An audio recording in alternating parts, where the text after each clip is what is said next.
Hello students, तो देखिए हमारे सीबीएसई टाइम सेवर कोर्स के अंदर हम लोगों ने लास्ट क्लास बात कर ली थी about basics of chemical kinetics कि किन किन चीज़ों के ऊपर आपको ध्यान देना है।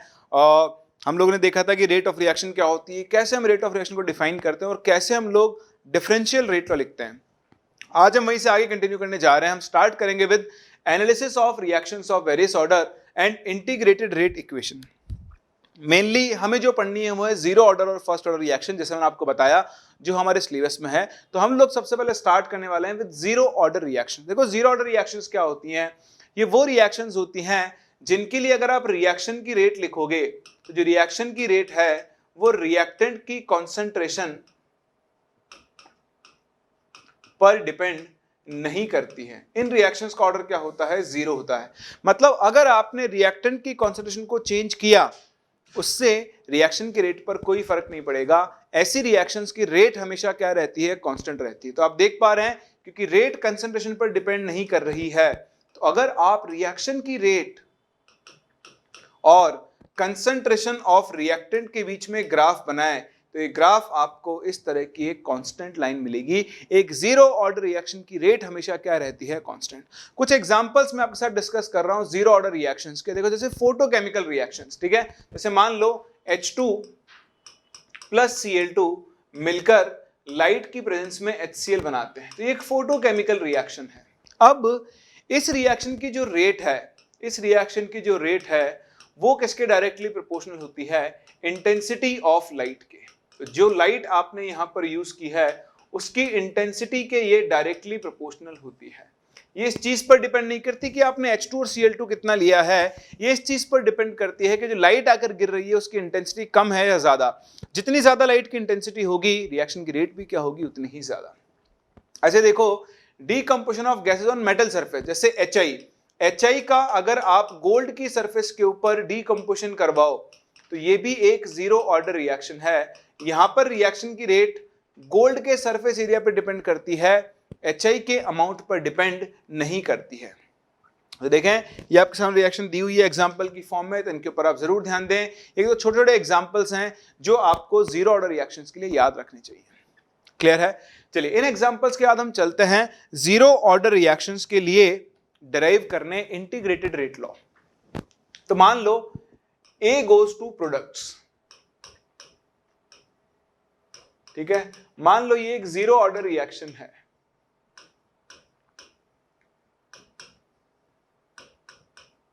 ठीक है। कुछ चीजों पे आप यहां पे फोकस करना।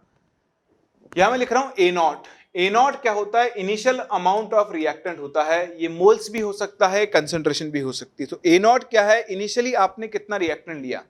अब क्या होगा, थोड़ी देर के बाद किसी भी टाइम टी पर ऑब्वियसली देखो A कंज्यूम होकर प्रोडक्ट में कन्वर्ट होगा, तो टाइम टी पर A कितना बचा उसे हम लोग ले लेते हैं AT। और मान लो आपकी रिएक्शन भी A गोज टू प्रोडक्ट्स की जगह आप इसे लिख दो A गोज टू B, ठीक है। तो A नॉट क्या है, इनिशियली रिएक्टेंट कितना था, AT क्या है, AT is the reactant left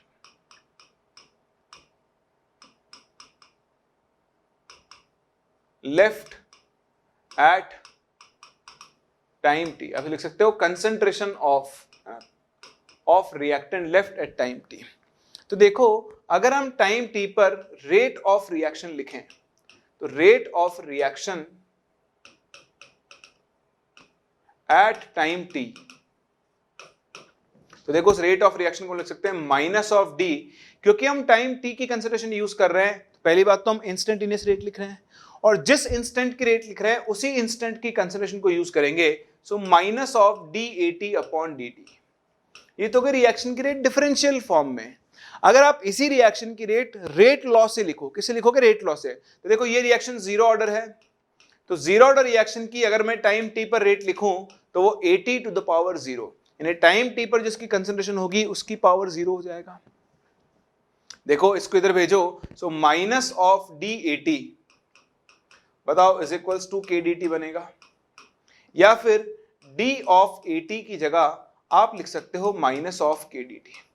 अब देखो आप इसे इंटीग्रेट करोगे, तो इंटीग्रेट करने के लिए लिमिट लगाओ। देखो यहां पर वेरिएबल है AT, AT की टाइम इनिशियल वैल्यू है 0 और किसी भी टाइम t पर है AT।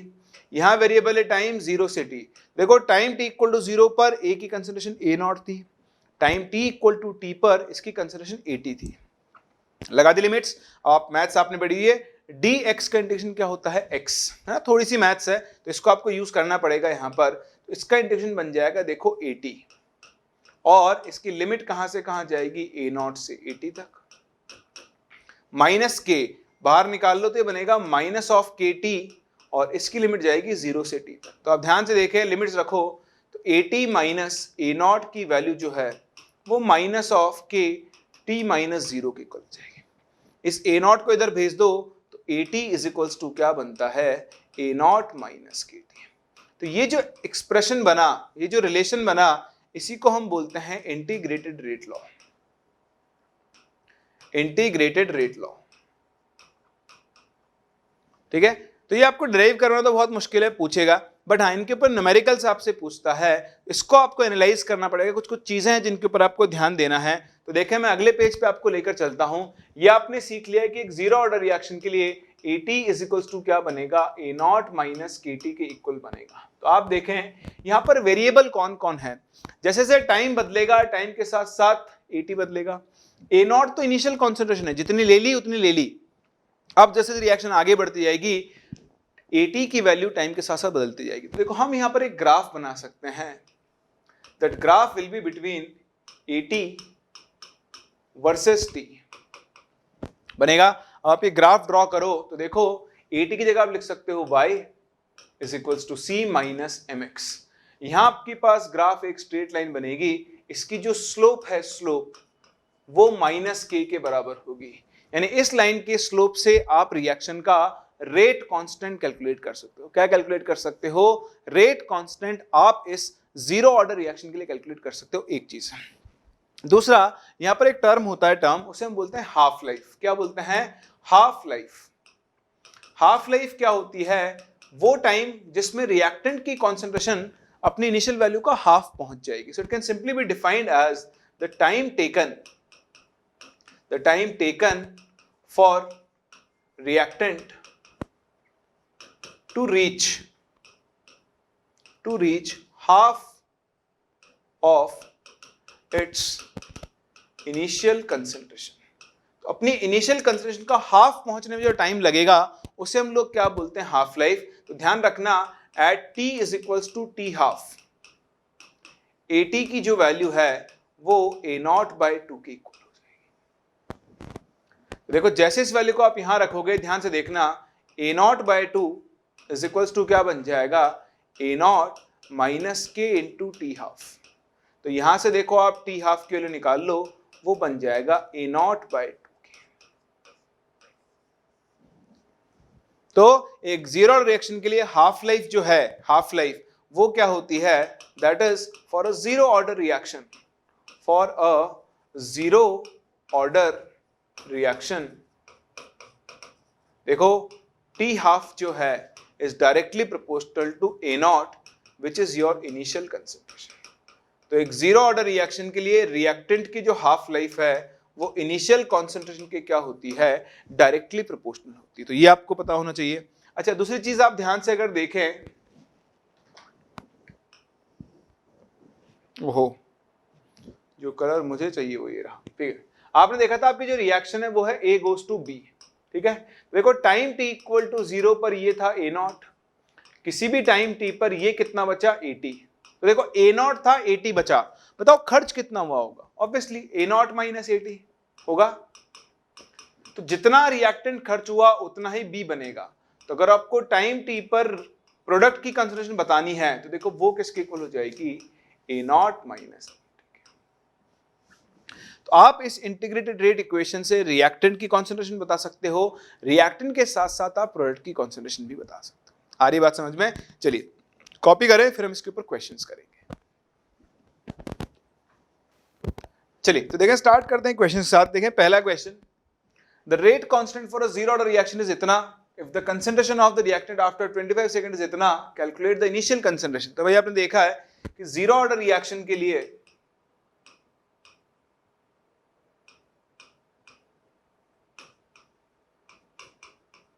ठीक है, हम आंसर कर देंगे for zero order reaction AT is equals to क्या होता है A0 माइनस KT। तो यहां पे आपको ये बताना चाहिए आइडियली तो कि where A0 is initial concentration of reactant, है ना, कोई शॉर्ट फॉर्म यूज नहीं करनी है। देखो मैं भी पूरा पूरा लिख रहा हूं आपके सामने। Initial concentration of reactant, AT जो है AT वो क्या होगी concentration of reactant left at any time t। तो देखो ये कह रहा है आफ्टर 25 सेकेंड, तो देखें after t is equals to 25 seconds आपको बताना है कि उसने बताया कि concentration of reactant is 0.25, A25 की जो वैल्यू है वो है 0.25, K की जो वैल्यू है वो आपको दी हुई है 2 इंटू 10⁻⁻² मोल पर लीटर पर सेकेंड, और आपको A0 निकालना है। ध्यान से देखो A0 की जो वैल्यू है वो बन जाएगी AT प्लस KT, है ना, इसको इधर ले आएंगे। तो AT की वैल्यू तो कितनी है 0.25 प्लस K की वैल्यू हो गई 2 इंटू 10⁻⁻² और टाइम जो है वो है 25। तो देखो बनेगा 50/100 इज 0.5 प्लस 0.25 A0 की हो जाएगी 0.75 मोलर, और बस यही आपके इस क्वेश्चन का आंसर होगा। कर सकते हैं ना। चलिए देखें अगला question. For the reaction A goes to 2B on starting with 1 mole of A at the end of an hour 75% of A is reacted, what will be the concentration of B after 1.2 hour। तो अगर ये numerically पूछे तो 3 marks का question होगा, क्योंकि इसमें आपको दो चीजें कैलकुलेट कर, दो बार कैलकुलेशन करनी पड़ेगी। ध्यान से देखें आपके पास रिएक्शन है A goes to 2B, ये कह रहा है on starting with 1 mole of A। तो देखो टाइम t इक्वल टू 0 पर आपके पास इसका 1 मोल था। ये कह रहा है at the end of an hour 75% of A is reacted.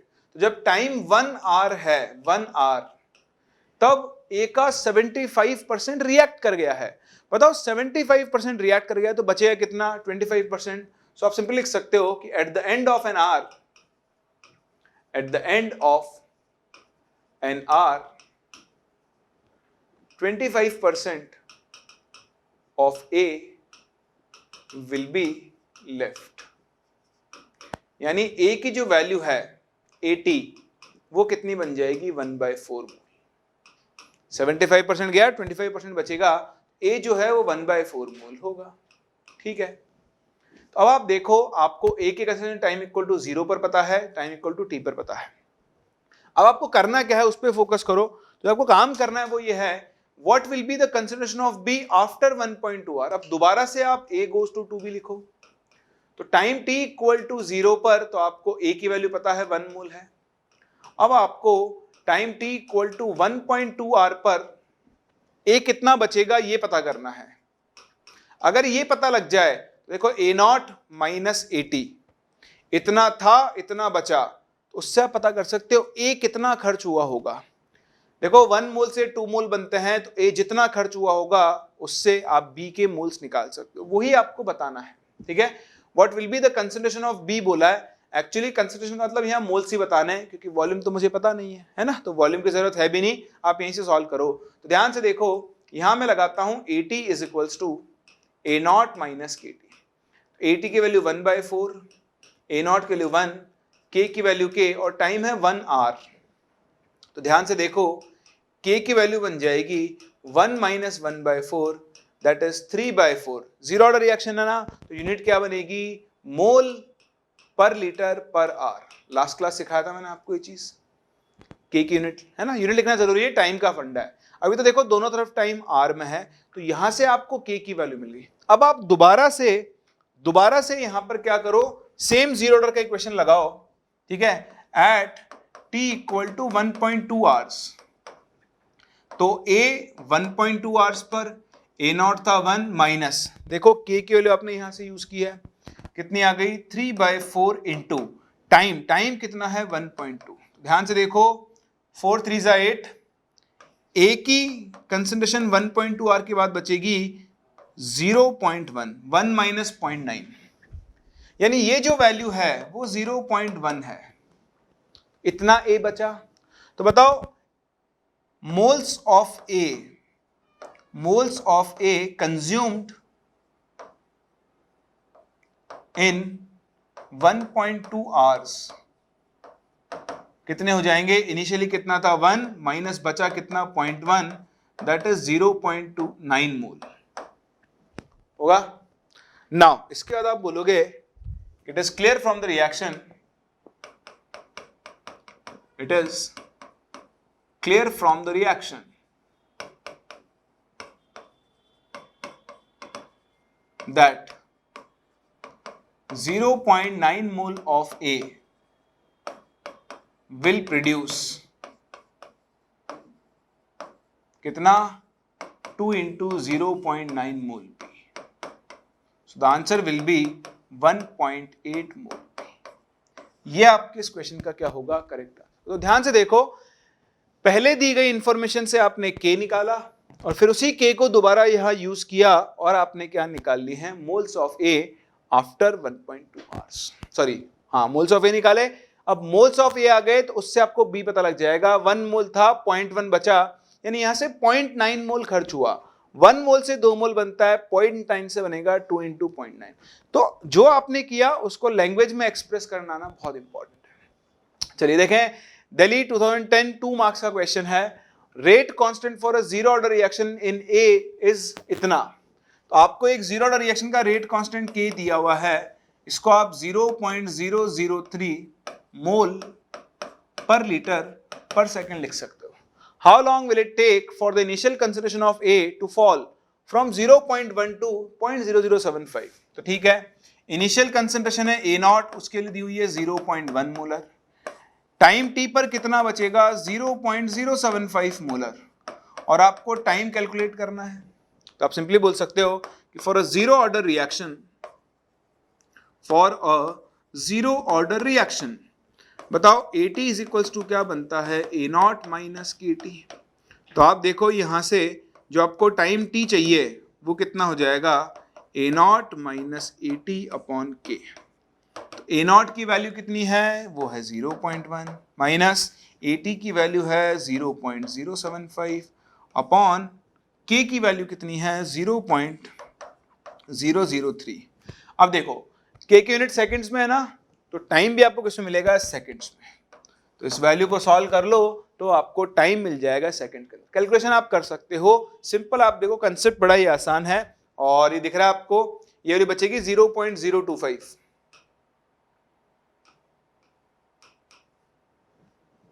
ठीक है ना, 0.1 में 0.075 गया, तो यहाँ पास बचेगा 0.025 डिवाइडेड बाय 0.003। तो देखो बन गया 25/3 सेकेंड्स। तो 3 8 जा 24, 8.33 seconds.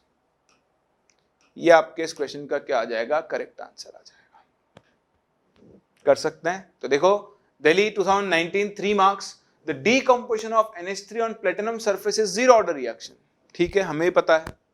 If rate constant is इतना, how long will it take to reduce the initial concentration of NH3 from 0.1 to 0.0? Same question है, देखो रिपीट हो गया सेम क्वेश्चन, बस डेटा थोड़ा सा बदल दिया है। पहले ए नॉट की वैल्यू रेटी के लिए अलग थी, अब की बार ए नॉट की वैल्यू कितनी है? 0.1, और AT की वैल्यू कितनी है? 0.064। देखो फिर से सेकंड में दिया है तो आंसर भी सेकंड्स में आएगा। तो आप फिर से फॉर्मूला यूज कर लो, ए नॉट माइनस AT अपॉन के, और आपको अपने क्वेश्चन का आंसर मिल जाए। तो बस यही होती है जीरो ऑर्डर रिएक्शंस। इसी तरह के क्वेश्चंस आपसे पूछते हैं। ये देखें, फॉरेन 2016 5 मार्क्स का क्वेश्चन। जीरो ऑर्डर में जो कुछ पूछ सकता है सब कुछ इसने यहाँ पे पूछ लिया है। देखो इसने ग्राफ बना के दिया है रिएक्टेंट R और टाइम T में। तो हमने देखा है अगर ये रिएक्टेंट R है तो हम RT is equals to R0 minus KT लिख सकते हैं। AT की जगह RT और A0 की जगह R0। अब देखो दिख रहा है ग्राफ जो है स्ट्रेट लाइन बनेगा। इस लाइन की जो स्लोप है उससे आपको क्या मिलेगा? K की वैल्यू। पहली बात, ऐसा ग्राफ किसके लिए बनता है? जीरो ऑर्डर के। तो आप लिखोगे कि for zero order reaction,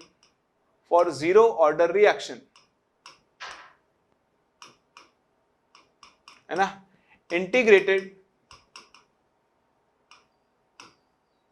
rate law can be written as, है ना,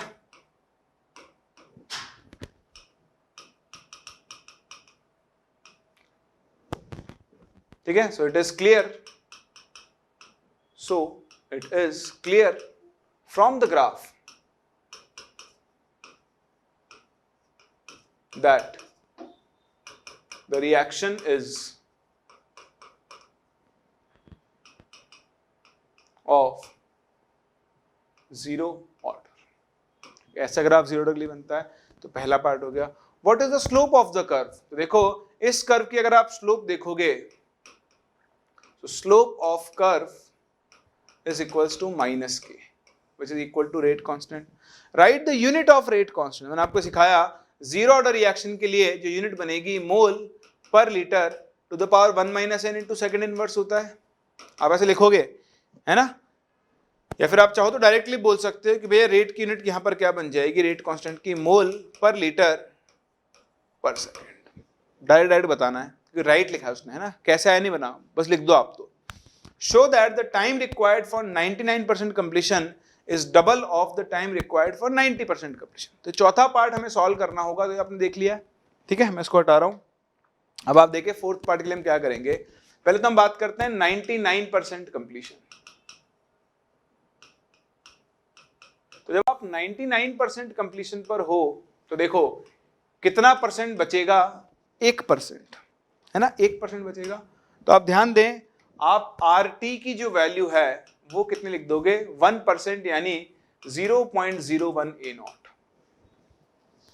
1% बचेगा, है ना। तो अभी भी लिख सकते हो 9% of completion 1% reactant will be left.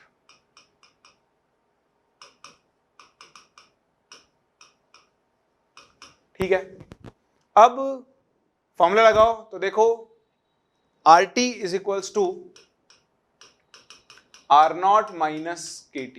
तो आप देखो अगर आप T 99% लिखोगे तो बन जाएगा R0 minus RT upon K।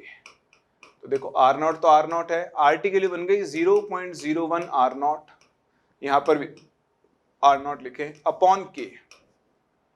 जो T 99% है वो आ गया 1 minus 0.01 is 0.99 into R0 by K। एक पार्ट। दूसरा पार्ट, अब आप बात करो एट 90% कंप्लीशन। तो T 90% जो इस बार होगा वो बनेगा R0 माइनस 90% कंप्लीट है, मतलब 10% बचा है, 10% मतलब हो गया 0.1 R0 अपॉन K। तो वैल्यू आ जाएगी 0.9 R0 अपॉन K। अब आप दोनों को डिवाइड कर दो तो यहां से आपको दिख रहा है कि T 99% so upon T 90%, this will be equal to 0.99 into R0 by K divided by 0.9 into R0 by K। तो देखो R0 by K से R0 by गया, ये बचेगा 0.99 upon 0.99, 0.9 that is 1.1। so T 99% जो है, ठीक है, अब इसके हिसाब से तो ये आना चाहिए double. Time required for 90%, 99% completion double of the time required for 90% completion. ऐसा तो कहीं दिख नहीं रहा है, 1 में से 0.01 गया तो ये 0.99 ही बचेगा।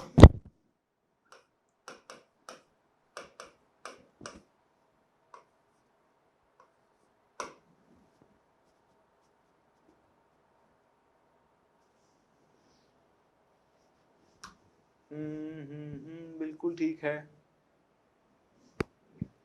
और T 90% कंप्लीशन ही बोला ना, ठीक है। तो आप इन दोनों की वैल्यू देखो तो मुझे तो इन दोनों की वैल्यू कुछ और नजर आ रही है। भाई देखो ये तो कैंसिल हो गए दोनों, एक पॉइंट नीचे आएगा, 100 नीचे 10 ऊपर, तो ये बनेगा 99 अपॉन 9, 1.1 बच रहा है। ये तो डबल तो नहीं आ रहा है, कहीं गलती कर दी क्या हमने कैलकुलेशन में। Show that the time required for 99% completion is double of the time required for 90% completion of reaction। भाई जीरो ऑर्डर रिएक्शन है, बिल्कुल सही बात है। RT equal to R0 minus KT, तो T के लिए बन गई R0 minus RT upon K। T 99 पर 99% कंप्लीट हो चुका है तो 1% बचेगा। 1% बचने का मतलब 0.01 R0 बचा। R0 minus 0.01 R0 0.99 are not by के, ये बिल्कुल ठीक है। 90% में जाएंगे तो 10% बचेगा, R naught minus 0.1 R naught upon K, ये बचेगा 0.9 आर नॉट। डिवाइड किया तो डबल तो नहीं है, आई थिंक मुझे लगता है यहाँ पर कुछ ना कुछ मिसप्रिंट हो रखा है, एक सेकंड दो मुझे चेक करने दो। चलिए, एक्चुअली ये क्वेश्चन गलत टाइप हो गया है, ये एक फर्स्ट ऑर्डर के लिए दिया हुआ था, तो इसका ये फोर्थ पार्ट आप बता दो, वैसे भी प्रूव नहीं हो रहा है, ठीक है। हमारे हिसाब से टाइम आ रहा है 1.1 टाइम्स, तो 2 टाइम्स नहीं होगा। ये एक्चुअली फर्स्ट ऑर्डर के लिए आया था, दोबारा हम लोग इसको देख लेंगे। ये ग्राफ आर की जगह ln r में दिया हुआ था, तो अभी हाल फिलहाल के लिए आप इस क्वेश्चन के बस ये 3 पार्ट ले लें और इसको हम 5 की जगह 3 मार्क्स में बदल लेते हैं। तो ये पूछ सकता है आपसे, बड़ी बात नहीं है, बाकी सब कुछ सेम है और बिल्कुल सही है, ठीक है। चलिए बढ़ते हैं आगे, फिर देखें बात करते हैं फर्स्ट ऑर्डर रिएक्शंस की। तो जैसे हमने जीरो ऑर्डर रिएक्शन के लिए डिराइव किया, एग्जैक्टली वैसे हम लोग फर्स्ट ऑर्डर रिएक्शन के लिए डिराइव करेंगे।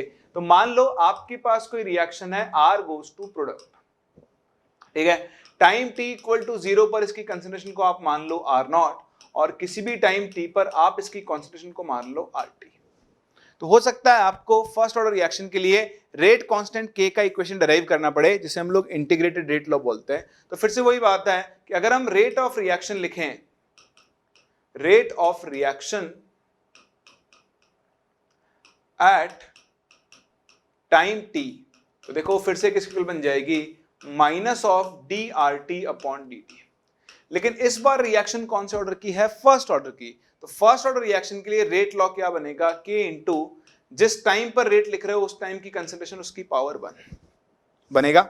अब आप देखो RT को वेरिएबल सेपरेट करो, तो d of RT upon dt, sorry upon RT है ना, वेरिएबल्स को सेपरेट कर रहे हैं हम, तो यहां पर आप वापस से RT का टर्म ले आओ, and this will be equal to क्या बन जाएगा, माइनस ऑफ k dt। अब देखो आप फिर से दोनों साइड्स को इंटीग्रेट करोगे, तो वैसे एनसीईआरटी में एक एक करके इंटीग्रेट किया है, इंटीग्रेशन कांस्टेंट लगा के। हम इसको डायरेक्टली लिमिट लगा के भी कर सकते हैं, इतना आप लोगों को अच्छे से आता है। तो इसकी लिमिट लगाओ 0 से लेकर t तक, और इसकी लिमिट लगाओ R0 से लेकर RT तक, कर सकते हैं। तो देखो dx अपॉन x का इंटीग्रेशन होता है ln x, तो ये बनेगा ln ऑफ RT, ठीक है, और इसकी लिमिट जाएगी R0 से RT तक। सिमिलरली यहां से k को बाहर निकाल लो, तो माइनस के dt का इंटीग्रेशन बनेगा t, और लिमिट जाएगी 0 से t तक। तो यहाँ पे आप वैल्यूज रखना शुरू करें, तो जैसे आप यहाँ पर वैल्यूज रखना शुरू करोगे, ln of RT minus ln of R0 is equal to, देखो ये बन जाएगा minus of k into t minus 0। इस माइनस को इधर ले आओ, तो ये बन जाएगा ln of R0 minus ln of RT is equals to KT। ln A minus ln B ln A upon B होता है, तो यहां से आप K इंटू T को लिख सकते हो ln of R0 upon RT। तो ध्यान से देखें, यहां से आपके पास K का एक्सप्रेशन बनेगा 1 upon T ln R0 upon RT, या फिर अगर आप ln को बदलो नेचुरल लॉग में, तो k की वैल्यू कितनी बन जाएगी, 2.303 अपॉन t इंटू क्या बन जाएगा, log the base 10 R0 upon RT, ठीक है। तो ये इक्वेशन आपके लिए बहुत इंपॉर्टेंट है। ये जो एक्सप्रेशन बना, इसी को हम लोग क्या बोलते हैं, इसका integrated rate law, integrated rate law.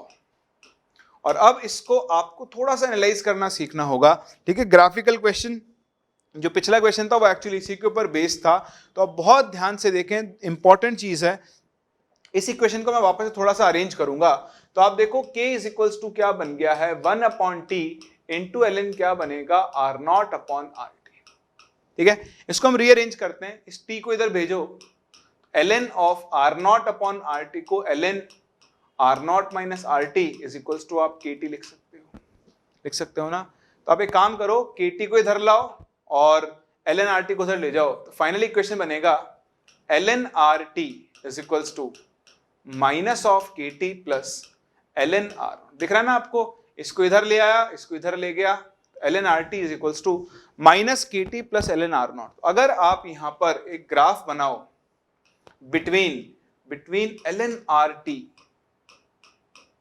Versus t, क्योंकि देखो जब टाइम वेरी करेगा तो RT वेरी करेगा, RT वेरी करेगा तो ln RT भी वेरी करेगा। तो आपको दिख रहा है साफ साफ, ये बन गया y is equals to minus mx plus c type का। तो ग्राफ बनेगा एक स्ट्रेट लाइन, इस लाइन की जो स्लोप होगी वो आपको माइनस के यानी रेट कांस्टेंट की वैल्यू देगी। तो सब याद नहीं रखना है, ग्राफ रट लो नहीं, इतनी मैथ्स आपको आती है। वेरिएबल देखो, एक वेरिएबल है t, एक वेरिएबल है ln RT, तो टाइम के साथ ही इस तरह से वेरी करेगा। एक और वेरिएशन देखो, एक और वेरिएशन, यहां से आओ, आप अगर सिर्फ ln R0 बाय RT लिखो तो देखो वो किसके इक्वल होगा, k इंटू टी के। अगर आप देखो टाइम बदलेगा तो RT बदलेगा, RT बदलेगा तो पूरी वैल्यू बदलेगी। तो आप एक और ग्राफ बना सकते हो, that is between ln of R0 upon RT और टेम्परेचर T के बीच में। और देखो अगर ये वेरिएबल को y मान लूं और ये x है तो y equal to mx, graph जो आपके पास बनेगा वो एक स्ट्रेट लाइन बनेगी that will pass through origin, और इसकी भी जो स्लोप है वो फिर से आपको रेट कांस्टेंट की इक्वल देगी। तो ये दो ग्राफ्स बहुत बहुत बहुत इंपॉर्टेंट हैं जो आपको पढ़ने आने चाहिए और ये एनसीईआरटी में साफ साफ दिए हुए हैं। ठीक है, तो फर्स्ट ऑर्डर रिएक्शन के लिए एक तो आपको के का ही एक्सप्रेशन याद रखना है, 1/t ln, सॉरी मुझे A0 लिखने की आदत है, तो 1/t ln, इसे आप क्या लिखोगे, R0 अपॉन RT, और ये इसका थोड़ा सा ऑपरेशन है, एक ये ग्राफ बना सकते हो, एक ये ग्राफ, डिपेंडिंग ऑन क्या वेरिएबल क्या लेकर चल रही हो। आई बात समझ में। फिर देखें, जैसे हम लोगों ने जीरो ऑर्डर रिएक्शन के लिए हाफ लाइफ निकाली थी, यहां पर भी हाफ लाइफ का एक फॉर्मूला बनेगा। तो हाफ लाइफ को हम लोग टी हाफ बोलते हैं, या कई बार इसे टी 50% भी लिख देते हैं। ये मैंने आपको बता ही दिया है, ये वो टाइम है जिसमें रिएक्टेंट अपनी कंसंट्रेशन की हाफ वैल्यू पर पहुंच जाएगा। तो आप सिंपली बोल सकते हो कि यार T is equals to t half, जो रिएक्टेंट की कॉन्सेंट्रेशन है RT, वो अपनी इनिशियल वैल्यू को आधा पहुंच जाएगा। तो आप देखो आपका एक्सप्रेशन है K is equals to 1/t, तो T की जगह मैं यूज कर रहा हूं T half, into ln R0 upon RT की जगह आप यूज करोगे R0/2। तो ध्यान से देखो, टी हाफ को इधर ले जाओ तो टी हाफ का फॉर्मूला बनेगा R0 से R0 कैंसिल, 2 ऊपर, ये बन जाएगा ln2/k, और ln2 को आप लिखते हो 0.693 अपॉन k। तो थोड़ा सा अगर हम फ्लैशबैक में चले, थोड़ा सा, ज्यादा दूर नहीं, आपने देखा था कि जीरो ऑर्डर रिएक्शन के लिए, किसके लिए, जीरो ऑर्डर रिएक्शन के लिए आपने देखा था कि जो आपका टी हाफ था उसका फॉर्मूला था A0 अपॉन 2k, या आप ऐसा बोल सकते हो, अगर इनिशियल कंसिडरेशन को R0 मान लो तो आप इसे लिख सकते हो R0/2k लिख सकते हो। तो आपने भी देखा कि जीरो ऑर्डर रिएक्शन के लिए जो हाफ लाइफ थी is directly proportional to, so half life is directly proportional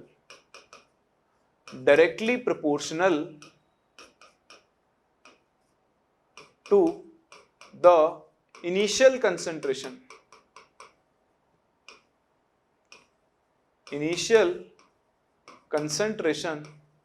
of reactant,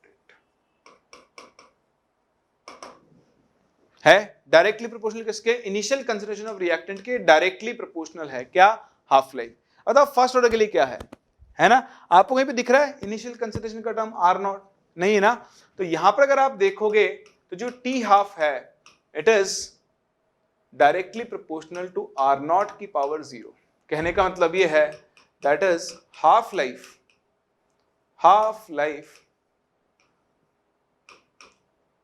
for a first order reaction is independent of initial concentration of reactant। तो ये बहुत बहुत बहुत इंपॉर्टेंट चीज है। अगर ये स्टेटमेंट ना रटते नहीं है, ये आपको खुद को देखना आना चाहिए। अरे यहाँ है ही नहीं इनिशियल कंसंट्रेशन का टर्म, अगर यहाँ इनिशियल कंसंट्रेशन का टर्म नहीं है मतलब हाफ लाइफ इनिशियल कंसंट्रेशन पर डिपेंड नहीं करती, तो ये कैरेक्टरिस्टिक हो गई। अगर ऐसी कोई रिएक्शन है जिसके लिए हाफ लाइफ इनिशियल कंसंट्रेशन के डायरेक्टली प्रोपोर्शनल है तो वो एक जीरो ऑर्डर रिएक्शन होगी। अगर इंडिपेंडेंट है तो वो आपके पास कैसी रिएक्शन होगी, एक फर्स्ट ऑर्डर रिएक्शन होगी। बाकी तो इनके ऊपर न्यूमेरिकल्स होते हैं, क्वेश्चंस होते हैं। तो आओ देखते हैं किस किस तरह के क्वेश्चंस आपसे फर्स्ट ऑर्डर रिएक्शन पे पूछे जा सकते हैं। अच्छा, एक और छोटी सी चीज जो मैं आपको सिखा चुका हूं, अगर आप फर्स्ट ऑर्डर रिएक्शन के लिए यूनिट ऑफ रेट कांस्टेंट देखो, हाँ याद है ना आपको, तो भाई हमने देखा था रेट कांस्टेंट यूनिट होती है मोल पर litre to the power 1 minus n into second inverse. n equal to 1 है फर्स्ट ऑर्डर रिएक्शन के लिए, n के लिए 1 रखो, इसकी पावर 0, तो यूनिट क्या बन जाएगी, सिर्फ सेकेंड इनवर्स या फिर मिनट इनवर्स या फिर आर इनवर्स।